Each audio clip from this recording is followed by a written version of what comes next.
26/11 would be seen as a dark day for all of us, for India especially. We lost a lot of lives, and there were many families that got broken apart. And I don't think that any one of us can forgive the perpetrators who did that to us. But tonight, the guest that I have, she's someone who rose above all that darkness and became a light for herself as well as other people. Ladies and gentlemen, welcome to the 16th episode of Step Up with Natasha. And tonight I have Kia Scherr, who's an inspiring story in herself. Kia's husband and her youngest daughter, they got killed in 26/11 attacks while they were here for a meditation retreat. But Kia not only forgave the perpetrators, but she also set up a foundation to help people do the same. So without wasting any further time, I would like to introduce you to Kia. Hello, Kia. Thank you so much for being a part of this. And I've heard your story. I have seen it so many times. I've seen your videos. And the more I read about it, the more I got deeper into it. There was one theme that was just resounding all the time. What I concluded was that forgiveness is a calling. It's like, you don't choose forgiveness. Somewhere I felt that forgiveness chooses you. And it has got very strongly to do with the high level of spirituality, because I remember in one of your interviews you said that it was one flash moment where you realized that in middle of all this negative dialogue you need to spread out love, right? So how were you able to do that? I was able to do that because I answered that calling. You're right. It was we could say a divine inspiration that came from the opening of my heart that had been shattered to pieces after the attacks. And I heard the words, "Forgive them, they not know what they do." And it was about, set that aside, the terrorists themselves, set them aside for a moment and come back to your heart and to yourself. And it was in honor of my husband and daughter. I was not going to answer this attack with hatred or anger or feelings of revenge. Certainly the law, they needed to follow the due consequences of the law. Most of the terrorists were killed anyway in the attack. And the other one was arrested, tried, convicted, and hung by, executed. And forgiveness has nothing to do with any of that. That had to follow its due course. It has to do with what do I choose to hold on to in my heart. And in a state of shock like that, it's not a decision that could be made mentally, but it was a choice to answer that call. And it was a call to love. Forgiveness is to give forth with love. It's a bridge back to love so that I could live in peace with myself. And if I am at peace, I can share peace with the world.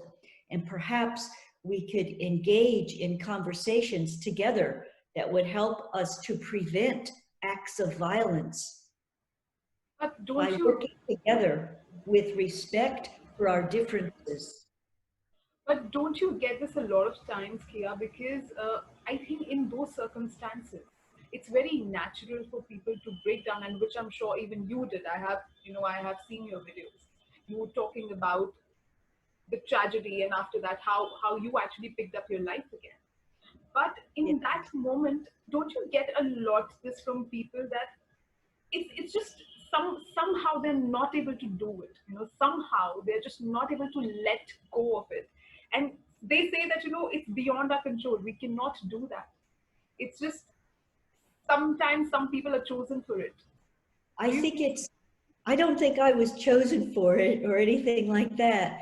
I think it's individual for each person, and it's certainly understandable. It sometimes takes years. It takes a lot of time because we have to allow ourselves to heal in whatever way that is. And I totally understand the anger and the frustration that would come about as a result of being on the receiving end of a violent act. that was very hurtful, something like a terrorist attack or a murder. That's the extreme violation of human life. And so those are all natural feelings. Those are all natural feelings. So I'm not saying what anybody should or should not do. I think the first thing is to be compassionate with ourselves and honest about what our feelings are. And at the same time, if we should choose to keep our hearts open, we can include forgiveness along with the anger. We can include forgiveness along with the grief and the feelings of loss that we feel. And all of that, it's not something we get over or something that disappears one day. It's an ongoing process. Life is now, the life we knew it is over. And that takes years to come to grips with that, to come to an acceptance of that. It's challenging. So I do not deny any of that, none of it. All I know is that for me, and I choose forgiveness. I choose each day because I want to live with love, because I want to be at peace. It's a gift I give to myself. It has nothing to do with the terrorists, because in this case, I will never meet the terrorists. They're gone. So it really has nothing to do with them. They have their own journey wherever they are. It's between them and their God. That's it. So that has nothing to do, but I'm the one left with all of this. Do I want to be held hostage? Do I want to just be only living with that death and the blood that was spilled on the grounds of India? No, there's something more. It's another relationship I would like to have with India, and that is to engage with love. And let's talk about love. Let's talk about peace. We hate what happened. We despise what happened. We are furious about what happened.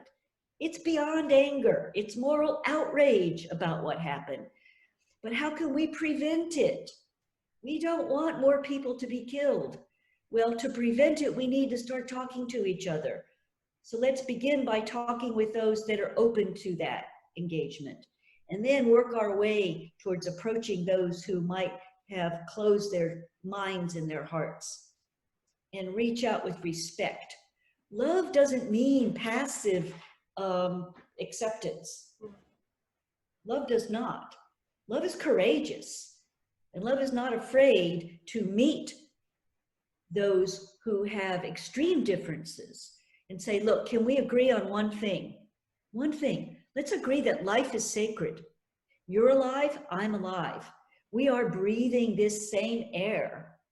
Our hearts are beating with the same color of blood, and maybe the differences on the surface can never be reconciled, and maybe they don't need to be.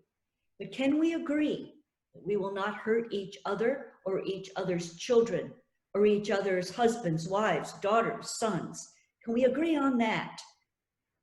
Let's start from that foundation. And then where we have to share, where we have to work things out to maintain some balance in our lives, that's what let's talk about that. Let's see how we each can give to each other that which is most important to us, and to respect that which is most sacred to us. Some of those things are going to be different. Beliefs, rituals, Fundamentals, yes. worship, all of that. But what about life? We're sharing life, aren't we? Can we make it nice for all of us? Can we make sure that it's sustainable for all of us? Because we are alive after all. I really believe that there's only one race, and that is the human race. And all religions at their source are based in love, in the golden rule, to do unto others as we would have them do unto us, to love our neighbors as we love ourselves. Can we love ourselves enough to have compassion for ourselves so that we can have some love to share with each other? And what does that love look like? Well, let's talk about that. What does that look like in the trenches, on the ground, when it comes to food, clothing, shelter, human rights? What does that look like? What conversations do we need to have in order things are balanced for all of us? But it What do has you, to start right here, right in the center of our heart. but what do you exactly mean by having compassion for one's own self, especially in this sort of scenario where you were, the situation that you had? In that, what exactly does it mean to have compassion for my own self? It really means to accept and embrace your own flawed humanity. We are not perfect human beings. And We so are not, you we are going to embrace be a other mixture. people's flaws as well. That's right. But we have to learn to be able to accept it with understanding. To learn from it is important. To learn from it, we fall down. If a child falls down, they're running too fast, they take a wrong turn with their bicycle, they fall down. The mother goes or the father goes and picks them up, brushes them off, gives them a kiss and a hug. Let's do that for ourselves when we stumble and fall, when we say the wrong thing or we speak out. And there's all of us have things we wish we would never have said or done. We all have those incidents in our lives. Now, those are smaller things because it probably didn't result in someone getting killed. But we have to start with the small things so that we can work our way up to the big things, so that that is never going to happen, that that won't even be a possibility in the future. But we start here where we are in our own lives. But tell me one thing.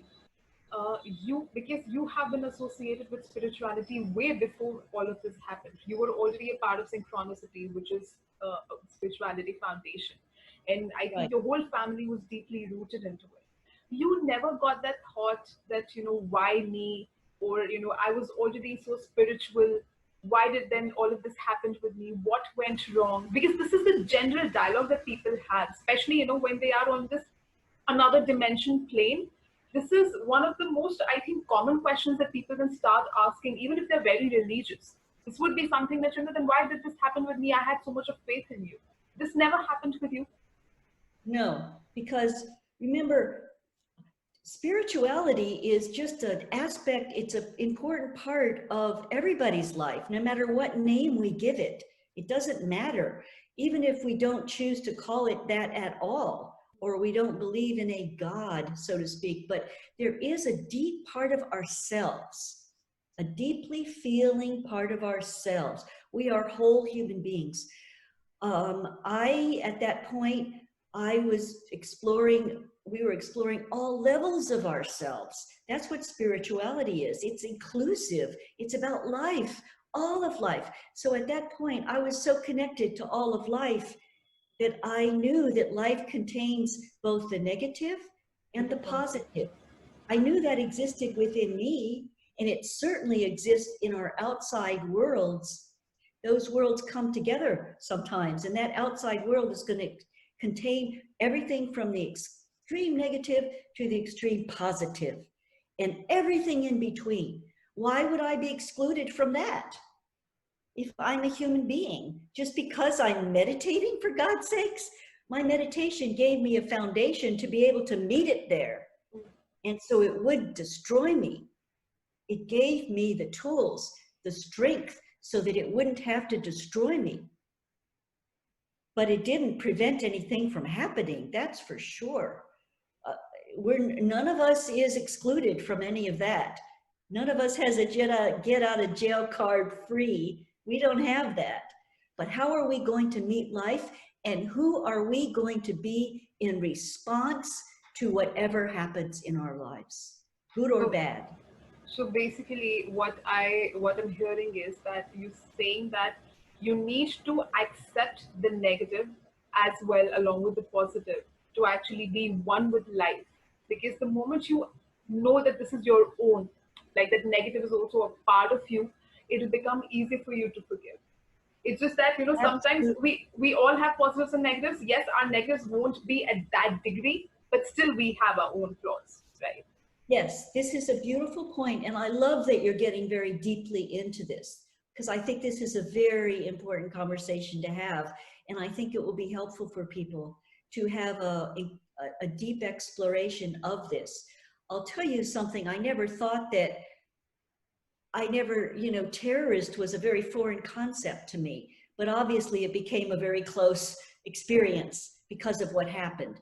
So I began to question what makes a terrorist? Who are these young men? They were the same age as my sons, for goodness sake. The same age as my sons. What happened to them?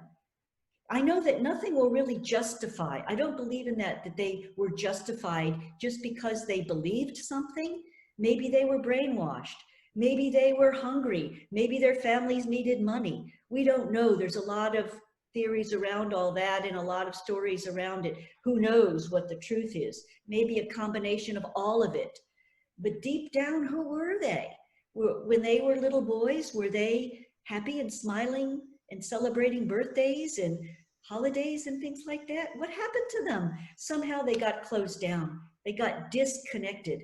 That's what I had compassion for, not the act. Nothing will justify that act. Nothing. Nothing. But I have compassion for someone who got disconnected, who became capable of doing such a thing.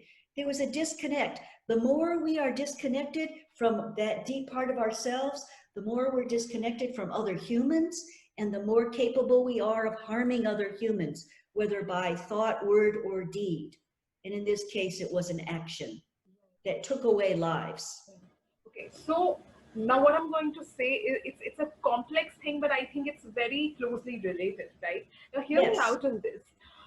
What I understood is that if I have to accept my own flaws, because that will help me to understand someone else's flaws, I really need to get deeper into, get touched in with my own, extremist feelings. And I'm not talking about here in terms of any religion or terrorist or radical, nothing like that.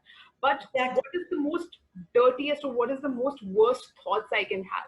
I really need to get in touch with it so that I can understand that I'm also capable of thinking like that, but I have an ecosystem like that. I have an ecosystem like that I cannot act on it, because that would set me free and make me understand that, okay, these people would have their own story. It's just that no one was there to stop them and they just acted on it. Exactly. That's right. It's like, what about there's an inner terrorist that lurks within. Right. And that is something that needs to be acknowledged and met and released, healed, maybe. Maybe that inner terrorist is there because of deep wounds, deep feelings that we were hurt in whatever ways when we were who knows? But something deep occurred that caused that contraction of the heart where we might have a nasty thought about someone, or a thought, maybe we would not act on it, but maybe those gnarly thoughts that we sometimes have. Unless we meet it face to face, meet the inner terrorist face to face, it'll always be there. But we can meet it. It has no power over us unless we give it power. So in order to disempower that inner terrorist, we meet it, we say, hey, what's going on here? Come on, what's going on here? Who are you? This is who I am. And say, look, forget about it. I see you, but I don't need you, and I'm not going to pay attention to that. I choose love. I choose forgiveness. I forgive you because I get my power from love. That's where I get my power, and love will guide me. If love says forgiveness is necessary, fine. Love says patience, fine. Love says speak out, speak your truth, or love says be silent. I listen to love. It's a very sensitive, tiptoeing between these two concepts. Because absolutely. It's like, I can definitely get to the deepest, spaces of my heart and of my soul. But I really need to understand, when do I need to stop it? Because if I let it rain, then this might actually turn it into a disaster, right? That is where I think people have problem in understanding that what is that fine line where I need to stop. And that's where we can call out for help. And either we can all do this can be an internal process that's more complicated because we can't be objective and it gets confusing. And that's where we can call on help from friends so that we can talk to someone who can simply listen, or we, in some cases, we might need to speak to a professional, whether it's a spiritual counselor or a psychologist or a coach or a mentor or an elder relative that you consider very wise. You can go to, like the old story of the little Native American boy who went to his grandfather. And he said, "Grandfather, I need your help." And the grandfather said, "Tell me, what happened, my son?" He said, my best friend. I love my best friend, but now I want to kill him because he did this to me. And I'm very angry and I don't know what to do because I love my best friend. And the grandfather said, "I understand. I sometimes feel that way. It's like there's two wolves inside of me and they're fighting with each other. And one wolf wants to forgive and be compassionate and understanding and loving and create harmony and resolve it. And the other wolf just wants to get back at him and slash him to the ground." And the little boy said, "Well, which wolf wins the fight?" And he said, "The one that you feed." So where are you going to bring your attention? Which wolf will you listen to? That is where, if you could use your mind and your imagination and your discernment to say, wait a minute, what's going on here? Take a step back and look and see and say, what experience do I want to have? If I go this way, what will be the result? What will be the outcome? How does that feel? Not so good. What will be the outcome? What will be the outcome if I go this way? Maybe there actually can be a resolution that will be beneficial. Perhaps. So basically, all these perpetrators, if we call them, they didn't. I'm sure that even their circle would have been like that. That even if they would have voiced out that, I think this is a bit out of line. This is way out of line. They would have been supported in it. That no, you know what, this is right. You're choosing the right thing, because they didn't have, like you said, you really need to have that sort of that peaceful, that power squad, that community that you need to have around you to keep yourself on track, right? That's right. And it begins with education. Yeah. Education in the home and also in our schools, and continuing into our lives, in our work lives, our business lives, and certainly in our leadership, so that people's have differences can be respected, so that they don't infringe on one another, that someone can believe whatever they want, that's not going to hurt anybody.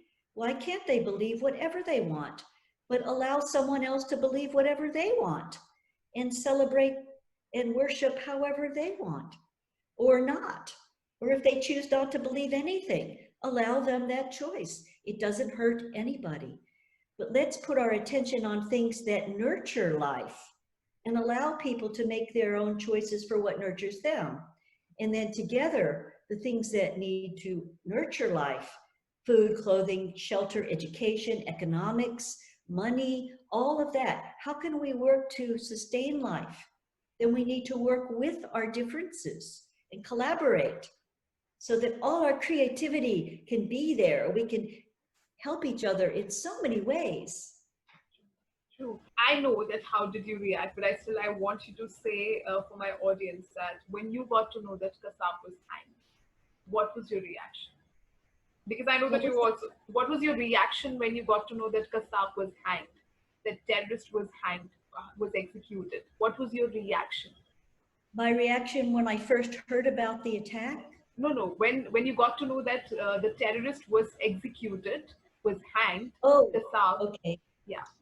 Okay, I was in Mumbai at that time, Right. and I opened the newspaper, and there was the headline, "A puppet's life ends on a string." Yeah. And I got goosebumps, and I cried. And it wasn't for the loss of his life so much as just it was a certain kind of ending to something. And I also knew it was a missed opportunity, but I knew it was appropriate. So it was a lot of mixture of feelings. I knew it was appropriate and the people of India needed for that to happen to complete that part of it.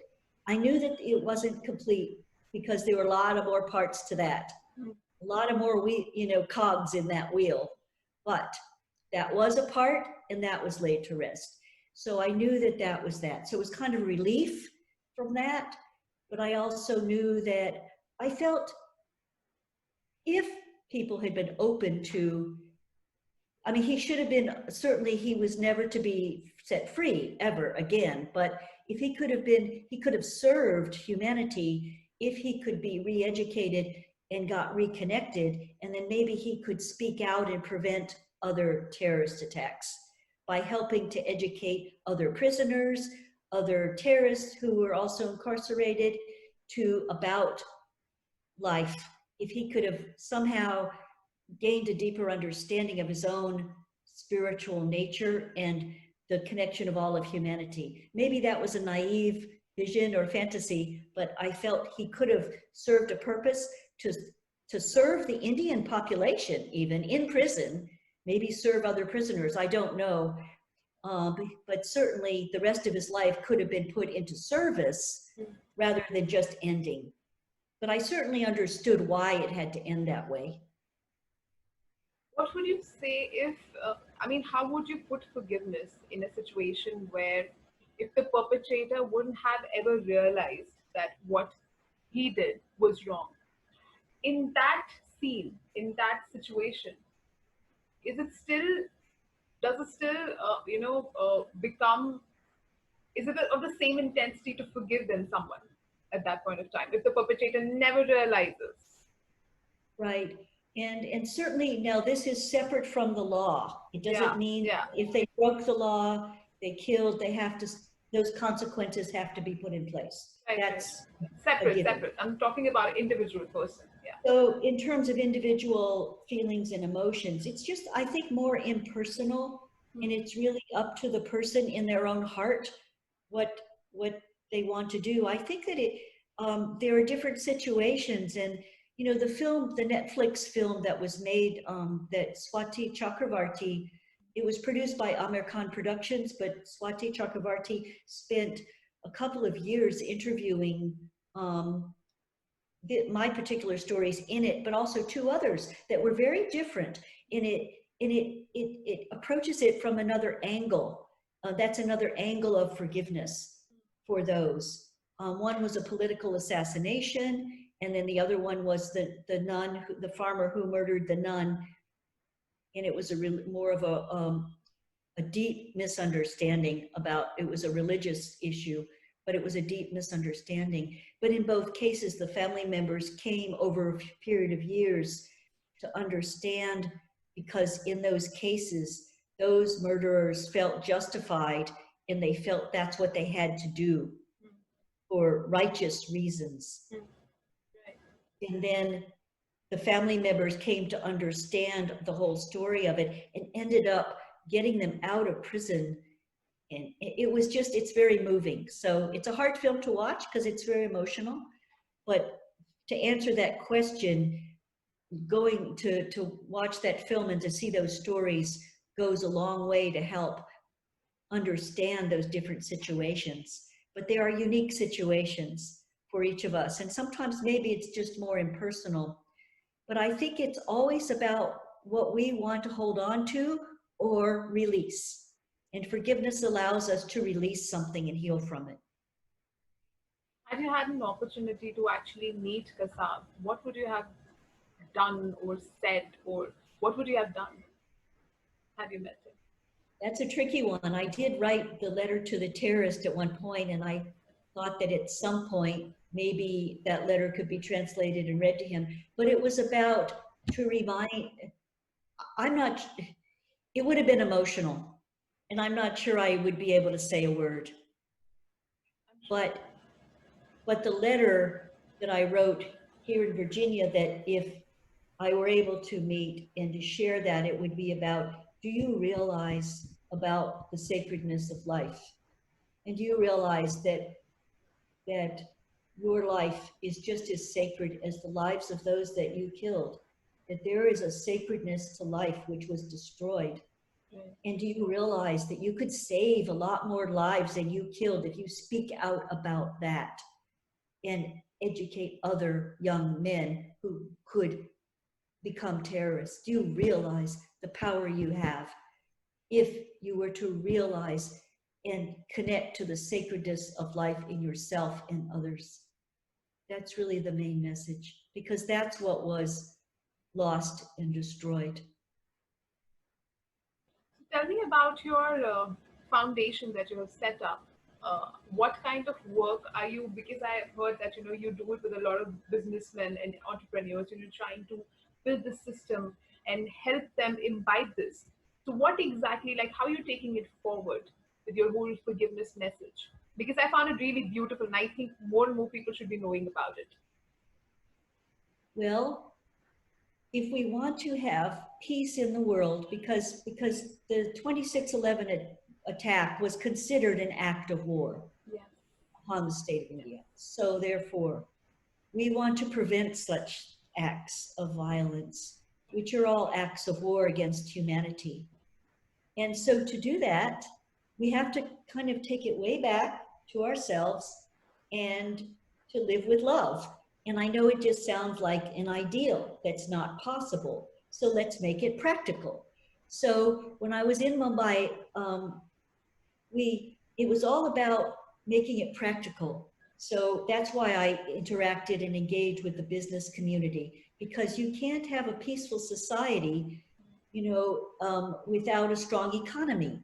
And so how to have successful business when people get along with each other and work together and grow the economy and and apply all kinds of things. So the principles of peace, we could say, which are the principles of love, get applied to business and to schools and education to teach them about love and compassion. So that's why I created the little pocketbook of peace. I think I have one here. And now what I want to do is just focus on this one thing. And I'd like to, I'm getting it translated. It's already translated to Spanish, and German, and we want to get it into schools and businesses and different organizations, because that's how you transform life with love. That's how we create peace in the world, and that's how we prevent acts of violence, by slowing down, breathing, looking each other in the eye, listening, being willing to understand, giving, receiving, sharing, forgiveness, patience, collaborating, all those things, balance, and looking at what's out of balance, what needs to be done to bring it into balance. So all these things, we just use those things. So I'm just going to focus on that one thing, and it's self-directed. So I think it's easy to put into practice. So that's what One Life Alliance is now supporting, and creating translations in all the major languages and minor languages. And those who feel inspired, we want to make the book and that material possible. And I can train teachers I created a course called Transforming Life with Love. And it's an online course that I did here, and it's going to be offered in Spanish in Mexico and also in Germany. And as soon as it's ready, we could do it in India. And although I know a lot of Indians speak English, but we could do it in Hindi and other languages. So that's the direction I would like to take One Life Alliance. I really love the kind of work you're doing. I think you have actually got to the root level of it, because yes, I mean, all these people, even the perpetrators, actually come out of, maybe in work, in search for work, or maybe, studying somewhere. And these are the places where you can actually tap them and help them to stop if they're going on the wrong track. So I think, and I really loved what you said, that, if a thriving economy can actually help to stop the acts of terror and war. And, and because business has a strong role to play in creating a peaceful society. And in Mexico, the way we do it is we have programs for the schools, and the private schools agree to sponsor a public school, so that two schools get this pocketbook of peace, and the teachers are bringing it into the classroom. Businesses can help sponsor schools, and it doesn't cost very much anyway. It's the cost of, we can handle the translations, but it does help to have a book and to have a training program for the teachers that's very easy, or to have a coach to work with them. Very simple. I think programs in prisons would be amazing, because so that when most people are not in prison for life, so when they get out, they need some good education to interact in a responsible way, but they need some more education for that. So to help them not only become good at communicating, reading, writing, math, so they can get real jobs, help them to get along with people. Because how we interact, we know, that's going to determine our success in any organization. How are we interacting with the people who know how to get along with people and are people and work with people, listen and know how to communicate? They're the most successful, aren't they? True that. I think you're very right. We just think that, once the justice has been served, this perpetrator has been jailed or has been asked to serve the imprisonment, there's still life after that. I mean, like you rightly Exactly. said, that they would come out and they won't know how to function in that society that's already thriving. So I think you're And doing. yeah, all they know is crime. And a lot of times prisoners learn how to become better criminals in prison because that's what they're surrounded by. And so they learn a lot more about the trade in prison. But if they were given alternatives, and I know a lot of programs are already in the prisons, we just want to strengthen them and support them and do even more. And then maybe upon release from prison, there's a bridge, there's some kind of I don't know, more transition programs, so that every person is redeemable in terms of being able to offer their gifts. Every one of us has treasure inside of us, and some of it's been covered up. Some of it is simply covered up, and we can take the key, we can give them the keys to unlock it in themselves. Everybody has something to offer. Everybody. I think what you're saying is life after tragedy, and that's also equally important. That should be worked upon. On that note, and this is my last question for you, I really want to know that how has been life for you? Like, what's a usual day look like now? How's life look like now? How has it impacted your relationship with your two sons? How has it been? Ah, yes. I mean, it's been a long journey of healing and recovery. Certainly, it affected their lives. They're deeply, deeply impacted by it. And both of them said that it completely changed their lives. They were only in their 20s when it happened, and now they're in their mid 30s. And they were not, but they learned to connect more deeply with themselves and to use their own gifts so that they can do what they love to do, um, and also make money and also follow their natural talents in music, for instance, and express themselves in various ways. But it deeply impacted them. And I'm learning to create a new relationship with life and and just cherish the memories of Alan and Naomi and hold them in my heart. And I've gone through periods of loneliness, but yet because I was alone so much, I realized I needed to fall back upon it myself more and create a new relationship with myself and get to know Kia and who is Kia now, and just treat myself to different things. Because I mean, right now we're in an unusual situation because of COVID-19 and travel restrictions. So I have not seen my sons this year. I talk to them and, I'm in communication with them, but I haven't seen them. And I'm living in a meditation community, a small one, but it's reclusive. So we're in a beautiful natural setting.